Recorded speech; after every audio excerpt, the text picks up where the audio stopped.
The new book has arrived, The Rite of 7 Degrees.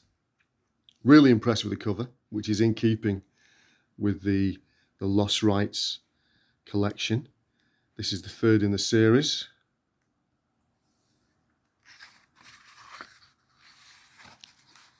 And starts off with part 1.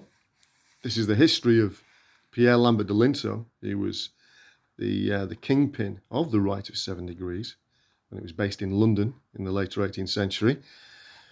And there's a beautiful sketch of Pierre Lambert de Lintot by Mark Slinger, which is adapted from 2 contemporary engravings.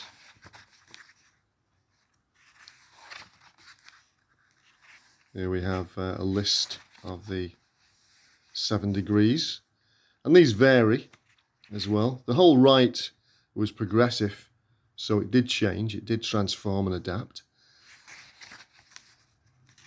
The Baldwin Rite features, as does William Preston, who was the leader, really, of the Grand Lodge of England south of the River Trent, which also features in the story. Count Cagliostro and his visit to London, the Lodge of Antiquity, that's discussed.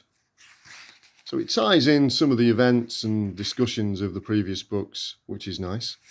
The Mitre Tavern in London, which is where Pierre Lambert de Lintot's lodge met for a while.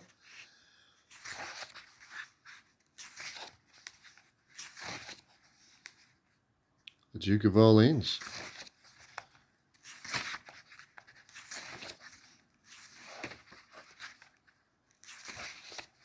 And a bit about Richard Carlisle as well, which ties in the last book.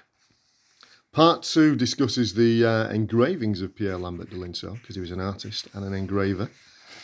And this was really an esoteric window into the Rite of 7 Degrees. He used these engravings to promote his rite. So there's a full discussion about his engravings. And these engravings that are displayed in the book came from the United Grand Lodge of England Library.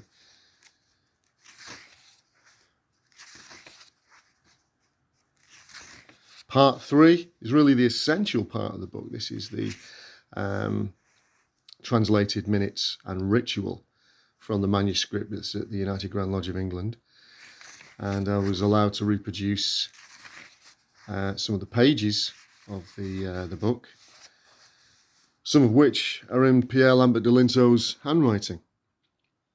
Beautiful handwritten document in the late 18th century French.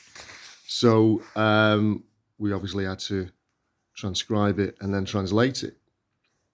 And this was done by a friend of mine, French Mason called Thierry Bachmann, who did a great job at this, because as you can see, the actual document is rather difficult. Lots of crossings out, blotches, rough handwriting that's tightly packed. Manuscript was in good condition overall. Has a few stains, a few blotches, but nothing that that can be dealt with, really. Some beautiful little doodles as well in the document. Some great signatures as well.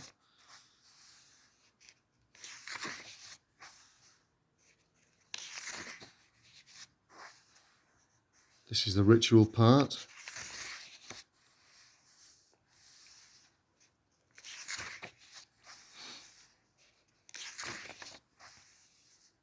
This is a page that I wanted to be put in because it shows how faded some of the ink was. And obviously this was difficult to translate. But overall, it was a great project to do. Fantastic project. Great opportunity. So this is the translated minutes. 1 page in French, 1 page in English. So part 3 is presented like that. And then as the minutes come to an end, the ritual begins.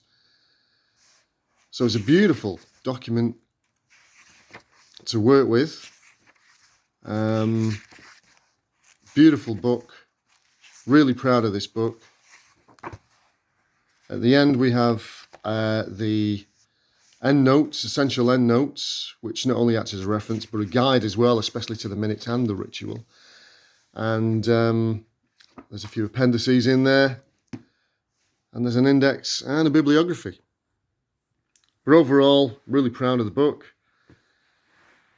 I'll be doing an event online on the 7th to launch the book, and hopefully early next week I'll be getting my first box load of books to send out for the pre-orders, the signed pre-orders, and the book's available with Lewis Masonic.